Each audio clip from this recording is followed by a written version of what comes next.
I'm joined now by Sergej Makovejs from Corning Incorporated. Thank you, Sergej, for sparing the time to talk to us. Just give me an understanding about your presentation. You were looking at splice loss. Tell me, what is splice loss? So generally the idea of this paper presentation was to emphasize that ultra-low loss ecosystem is important, and particularly when we go to large effective area, splicing to regular effective splicing, then typically we have a somewhat high splice loss.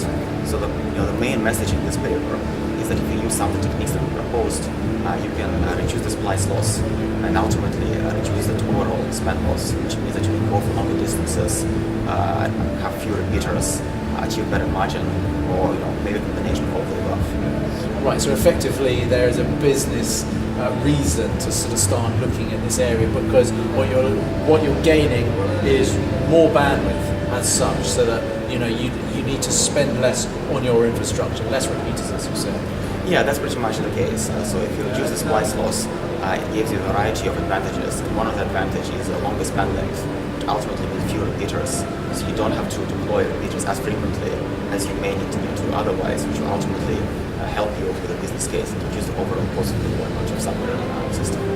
Okay, with that said then, how did you propose in your presentation to reduce the splice loss? Right. So we proposed a technique called tapering, which essentially involves a smoother light transfer from large core fiber, large effective area fiber to regular effective area fiber. And this functionality is available on some commercial splicers.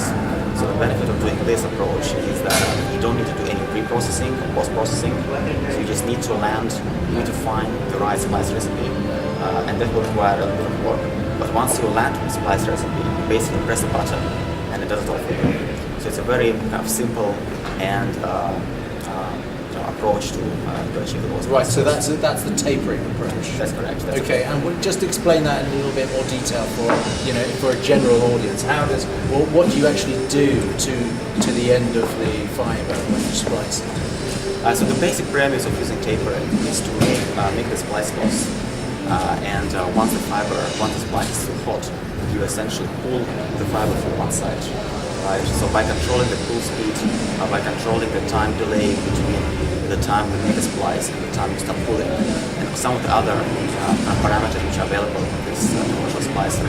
So by doing all those tricks, you can actually effectively create a taper trace with all the different features. Right, so that's in effect squeezing and twisting, is it? It's more. I would say it's more like pulling or pushing. In this case, more pulling.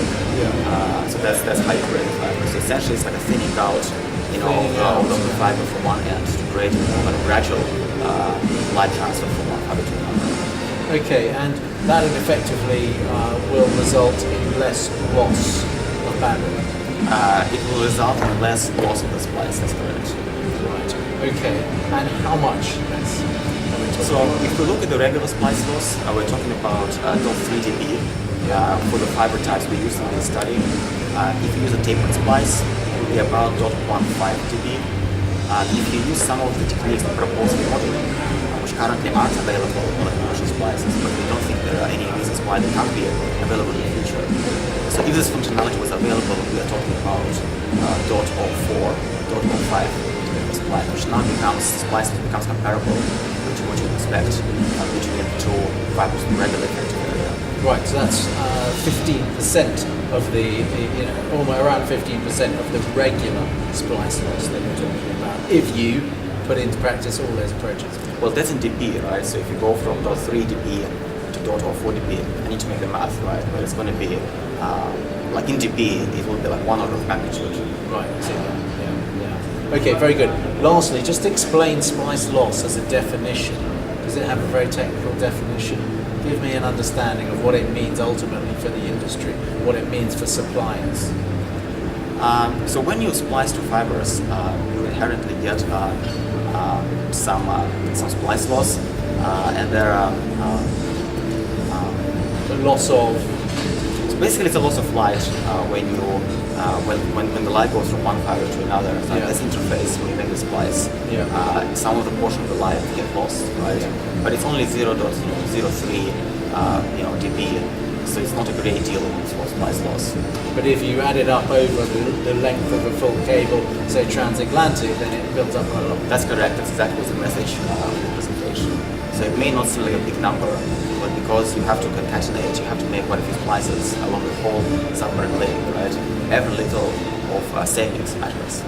And what you're saying is that, for $100 million project or so, then that could amount to savings if these kind of answers are initiated, then that could amount to significant savings potentially. It could. Yeah. Thank you very much, Sergej Makovejs.